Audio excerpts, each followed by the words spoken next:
할렐루야. 아름다운 가족 여러분 안녕하세요. 오늘은 6월 30일, 6월의 마지막 날이 되었습니다. 이제 새롭게 시작하는 7월달, 하나님 말씀 안에서 우리 성도님들 모두가 승리하시고 살아계신 하나님을 뜨겁게 체험하는 복된 한 달이 되시기를 바랍니다. 또한 모두가 성령의 충만함을 사모하셔서 성령의 인도하심, 또 하나님의 말씀하심을 늘 듣고 그 말씀 앞에 순종하고 따라가시기를 간절히 주님의 이름으로 축원합니다. 오늘 6월 30일 금요일 새벽 예배 하나님 앞에 드리겠습니다. 본문 말씀은 사도행전 5장 1절에서 11절 말씀, 우리 어제 본문 말씀 한 번 더 같이 보기를 원하는데요. 사도행전 5장 1절에서 11절까지의 말씀만 한번 보겠습니다. 아나니아라 하는 사람이 그의 아내 삽비라와 더불어 소유를 팔아 그 값에서 얼마를 감추매 그 아내도 알더라. 얼마만 가져다가 사도들의 발 앞에 두니 베드로가 이르되 아나니아야 어찌하여 사탄이 내 마음에 가득하여 내가 성령을 속이고 땅값 얼마를 감추었느냐. 땅이 그대로 있을 때에는 내 땅이 아니며 판 후에도 내 마음대로 할 수가 없더냐. 어찌하여 이 일을 내 마음에 두었느냐. 사람에게 거짓말한 것이 아니요 하나님께로다. 아나니아가 이 말을 듣고 엎드려져 혼이 떠나니 이 일을 듣는 사람이 다 크게 두려워하더라. 젊은 사람들이 일어나 시신을 싸서 메고 나가 장사하니라. 3시간쯤 지나 그의 아내가 그 일어난 일을 알지 못하고 들어오니 베드로가 이르되 그 땅 판값이 이것뿐이냐. 내게 말하라 하니 이르되 예 이것뿐이라 하더라. 베드로가 이르되 너희가 어찌 함께 꾀하여 주의 영을 시험하려 하느냐. 보라 내 남편을 장사하고 오는 사람들의 발이 문 앞에 이르렀으니 또 너를 메어 나가리라 하니 곧 그가 베드로의 발 앞에 엎드려져 혼이 떠나는지라. 젊은 사람들이 들어와 죽은 것을 보고 메어다가 그의 남편 곁에 장사하니 온 교회와 이를 듣는 사람들이 다 크게 두려워하니라. 아멘. 오늘 말씀 어제에 이어서 아나니아 삽비라에 대한 말씀을 조금 더 우리가 살펴보고 좀 말씀을 나누기를 원합니다. 참 두렵고 또 무서운 그러한 장면이 아닐 수 없는데요. 저는 어제 말씀 또 오늘 이 본문의 말씀을 계속 묵상하면서 이런 생각이 듭니다. 정말 이들이 죽을 죄를 지었는가? 정말 이들이 죽을 죄를 지었는가? 이런 의문점을 갖게 되었습니다. 적은 헌금도 아니고 10의 1조도 아니고 재산의 절반 가까이를 바치고도 이렇게 저주를 받을 수 있는 것인가. 설령 죽을 죄를 지었다 할지라도 여러분 죄 지은 대로 죽는다면 저부터 벌써 이 세상 사람이 아닐 텐데 살아남을 사람이 몇이나 되겠는가. 하나님 이 형벌이 너무 가혹한 것 아닙니까? 너무 지나친 것이라고 생각합니다. 이런 생각이 들었습니다. 초대교회가 이제 막 부흥하고 폭발적인 역사가 일어나는 시점에서 이렇게 찬물을 확 끼얹는 참사가 터지고 만 것이었습니다. 여러분, 이 역사의 흐름 속에서 왜 아나니아와 삽비라와 같은 이 비참한 일이, 두려움의 일이 여기서 벌어져야만 했을까요? 묵상하다 보니까는요, 이 비슷한 사건이 여호수아에서도 발견되는데요. 바로 아간의 사건이죠. 하나님께서 적들의 전리품을 하나도 취하지 말라고 명령하셨는데 아간은 이 명령을 어기고 노략한 물건 중에 외투와 은과 금덩이 등을 탐내어서 몰래 숨겨두었습니다.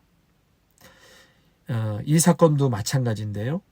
이스라엘 백성이 40년 광야 생활을 끝내고 이제 마침내 가나안을 정복해 들어가는 아주 중요한 시점 아니었습니까?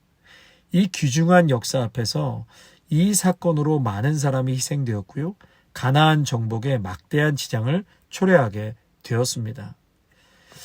이들의 공통점은 둘 다 얼마를 감췄다는 것, 또 역사의 큰 부흥기 앞에서 벌어진 참사였다는 것, 그리고 둘 다 생명을 잃게 되었다는 것입니다. 성령이 임하고 성령이 충만한 가운데 초대교회가 형성되었습니다. 큰 부흥과 폭발적인 성장에서 목숨처럼 지켜야 할 것, 그것은 바로 교회의 거룩함이라는 것이죠. 교회의 거룩함. 가나안 정복에서도 반드시 놓치지 말아야 할 것, 그것은 이스라엘의 거룩성이었습니다. 가나안, 그 땅에는 이미 많은 우상 숭배가 만연해 있었기 때문에 반드시 하나님의 백성, 구별된 하나님의 나라는 그 정체성을 가지고 있어야 했습니다. 교회의 거룩함을 잃게 만드는 아나니아와 삽비라의 사건은 엄중한 하나님의 심판이요 경고였습니다. 아무리 교회가 커지고 부흥했다 할지라도 한순간에 무너지게 만드는 사탄의 계략은 위선과 거짓이었다는 것이죠. 성도 여러분, 우리의 가정도 마찬가지입니다.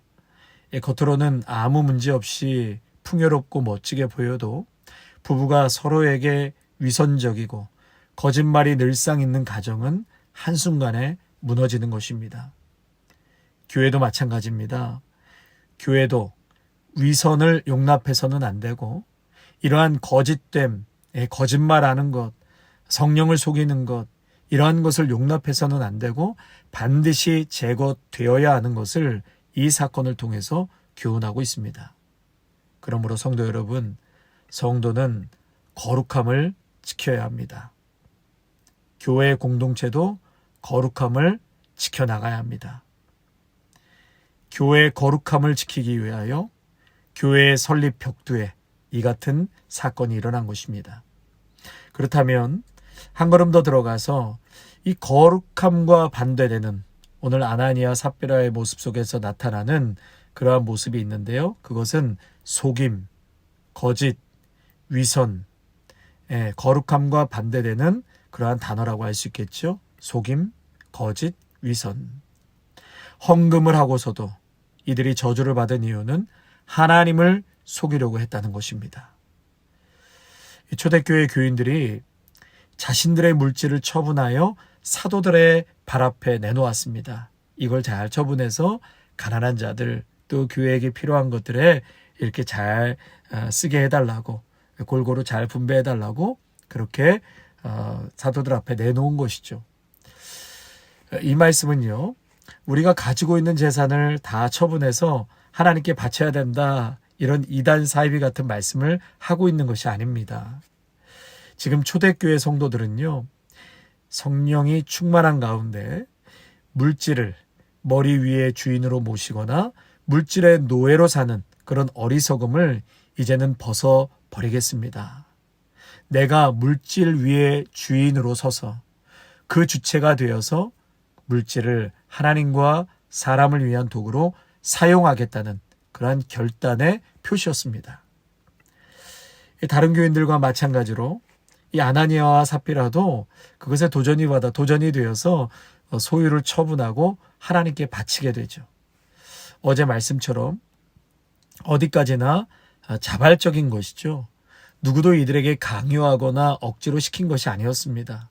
그러므로 성도 여러분, 우리가 하나님 앞에 드리는 헌금은 어디까지나 자발적이어야 하고 억지로나 인색함이 아닌 우리의 개인의 신앙 고백을 담는 것입니다.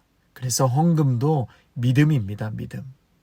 현재 상황에서 내가 최선을 다하는 것이고 물질 위에 내가 있고 내 위에는 예수님이 계십니다.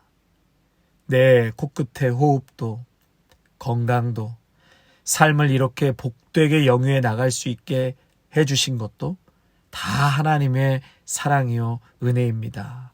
이 신앙 고백으로 하나님 앞에 봉헌하는 것이죠. 그런데 지금 이 아나니아와 삽비라는 자신들이 처분한 돈이 막상 수중에 들어오니까 마음이 바뀌게 된 것입니다. 이것이 문제의 발단이었습니다. 이들이 그 자리에서 죽게 된 것은 하나님께 다 바치지 않아서가 아닙니다. 여러분 오해하시면 안 돼요. 그거 안 바쳐도 하나님의 사역은 하등의 문제가 없습니다. 아나니아와 삽비라 헌금이 없어서 하나님께서 일을 못하십니까? 그렇지 않지요. 지금 우리가 두렵게 이 말씀을 받아야 하는 것은 하나님을 속일 수 있다라고 생각했던 것입니다. 이것이 하나님 앞에 두려운 일이라는 것이죠. 소유를 팔아서 일부를 하나님께 바친다는 것, 이것은 믿음이 없이는 안 되는 일이지요. 얼마나 감사하고 또 하나님께서 기쁘게 흠양하실 예물 아니겠습니까? 당연히 하나님 앞에 칭찬받을 일이고 교회도 큰 힘이 될 것입니다. 아나니아와 삽비라, 이 모습 이대로만 본다면 참 귀한 모습이지만 문제는 그 값에 얼마를 감추었음에 여기에 큰 문제가 있었다는 것이죠. 그 값에 얼마를 감추었음에. 이 말은 사람들 앞에서는 마치 전 재산을 바친 것처럼 그렇게 말하고 행동했다는 것이죠. 바치기는 반을 바쳤으면서 다 바쳤다는 칭찬을 받으려고 했습니다. 바치기는 하나님께 바친다고 하면서 칭찬은 사람들로부터 받으려고 했다는 것이죠. 결국 그들이 마음을 쓴 것은 하나님도 아니고 성령님도 아니고 그리스도도 아니고 오로지 사람이었습니다. 그러니 사람을 대하듯 하나님을 대하고 하나님도 속일 수 있다고 생각하여 실제로 숨겨두고 다 바쳤다고 하나님께 속이고 거짓말을 했던 것이죠. 그래서 오늘 4절에 베드로가 어찌하여 이 일을 내 마음에 두었느냐, 사람에게 거짓말한 것이 아니요 하나님께 거짓말했다는 것이죠. 3절에도 성령을 속였다. 여러분, 굉장히 위험하고 또 큰 문제가 되었다는 것은 성령을 속였다는 것이고 하나님께 거짓말을 했다는 것입니다. 하나님의 속성, 하나님은 어떤 분이시죠? 하나님은 거룩한 분이시죠. 내가 거룩하니 너희도 거룩하라. 하나님은 거룩한 분이세요. 하나님의 속성과 정면으로 위배되는 행위, 바로 이런 모습인 것이죠. 우상 숭배의 밑바닥에는 이러한 속임과 거짓과 위선이 깊이 깔려 있습니다. 결국 하나님을 대적하는 행위인 것이었죠. 교회가 교회의 역할을 하지 못하고 오히려 하나님을 대적하는 종교 집단으로 전락할 수 있고요. 지금의 교회들에게 주시는 경고의 말씀이라고도 생각합니다. 또한 이 아나니아와 삽비라는 하나님의 일을 빙자해서 사람 앞에 칭찬을 받으려고 했습니다. 근본 동기도 자기 자신에게 있었습니다. 자기 자신이 목적이었지 하나님이 목적이 아니었죠.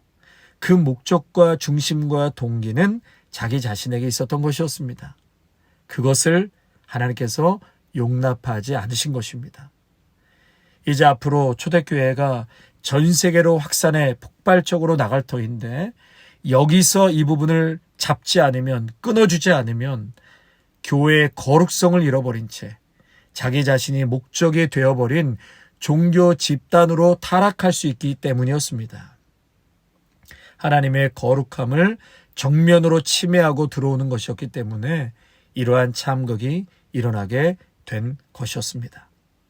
그러므로 성도 여러분, 하나님 앞에서 사람 앞에서 거짓말하고 속이고 감추면 사람은 속아도 하나님은 속지 않으실 뿐더러 징계하십니다. 이렇게 하나님께 헌금하고도 하나님께서는 너희들 더 이상 이 세상에서 생명으로 존재할 가치가 없다고 그 생명을 걷어가셨습니다. 둘 다 기회가 있었지요. 둘 다 기회가 있었습니다. 8절을 보시면 베드로가 이르되 그 땅 판값이 이것뿐이냐 내게 말하라. 내게 말하라. 이때 정직하게 말하고 회개했더라면 생명을 지킬 수 있었을 것입니다. 아간 역시 계속해서 범인을 색출하기 위해 제비를 여러 차례 뽑으면서 아간을 향해 좁혀 들어가고 있었습니다. 이때 자신의 잘못을 먼저 시인하고 용서를 구했다면 그도 생명을 지킬 수 있었을 것이었습니다. 하나님 앞에서 대수롭지 않게 여겼던 속임수, 거짓말, 위선, 이것이 영적으로 죄를 짓게 하고 부흥과 성장을 길목에서부터 가로막는 것임을 우리는 꼭 명심하고 기억해야 할 것입니다. 재미있는 것은요, 베드로가 이 문제에 대해서 아주 심리학적으로 분석하여 말해놓은 구절이 있습니다. 4절이죠. 땅이 그대로 있을 때에는 내 땅이 아니며 판 후에도 내 마음대로 할 수가 없더냐? 어찌하여 이 일을 내 마음에 두었느냐? 사람에게 거짓말한 것이 아니요 하나님께로다. 땅이 그대로 있을 때에는 내 땅이 아니더냐? 팔아도 되고 안 팔아도 되는데 누가 팔라고 그러더냐? 안 팔면 그만이지 왜 팔아서 시험에 빠지느냐? 이런 얘기인 거예요. 땅은 마음대로 할 수 있었는데 돈은 마음대로 할 수 없었느냐 하는 말씀이죠. 아마도 그들은 땅을 팔 때에는 그것이 그렇게 비싼 땅인 줄 몰랐던 것 같습니다. 그런데 막상 이렇게 팔고 나서 보니까 아주 비싼 값을 받게 된 것이죠. 생각보다 돈을 많이 받았습니다. 여기에 탐욕이 생긴 것이죠. 그런 그들을 향하여 베드로는 내 임의로 할 수가 없었더냐라고 꾸짖습니다. 어째서 이 일로 자유를 빼앗겼느냐? 어째서 이 일로 하나님의 일을 하고자 하는 마음, 그 거룩한 일을 하고자 하는 마음을 왜 사단에게 빼앗겼느냐? 욕심에게 빼앗겨 자유를 잃었느냐라고 하는 말씀입니다. 사랑하는 성도 여러분, 치유와 회복만이 표적은 아닙니다. 오늘 이 사건을 통해서 심판도 표적이라는 것을 꼭 알아야 하겠습니다. 우리의 삶에 진실만이 있기를 원하고요. 특별히 하나님 앞에서 거짓과 위선을 경계하고 오늘도 부끄럽지만 있는 모습 그대로 진실되게 하나님 앞에서 또한 사람 앞에서 살아가시는 저와 여러분의 복된 삶이 되시기를 주님의 이름으로 축원합니다. 아멘. 하나님, 이 엄중한 경고의 말씀이 오늘 이 시대의 교회들에게 들려지기를 원하고 우리 각자 예수 그리스도를 주인으로 모시며 살아가는 믿음의 성도들에게 들려지기를 간절히 소망합니다. 오늘도 하나님의 성품과 정면으로 배치되는 거짓과 술수와 속임수와 하나님 이러한 것들이 하나님의 영광을 가려울 뿐만 아니라 하나님의 성품과 위배되는 참으로 엄중히 심판받아야 될 그러한 모습이라는 것을 다시 한번 우리가 깊이 깨닫고 사단에게 우리의 마음이 결코 빼앗기지 않도록 늘 자신을 돌아보게 하여 주시옵소서.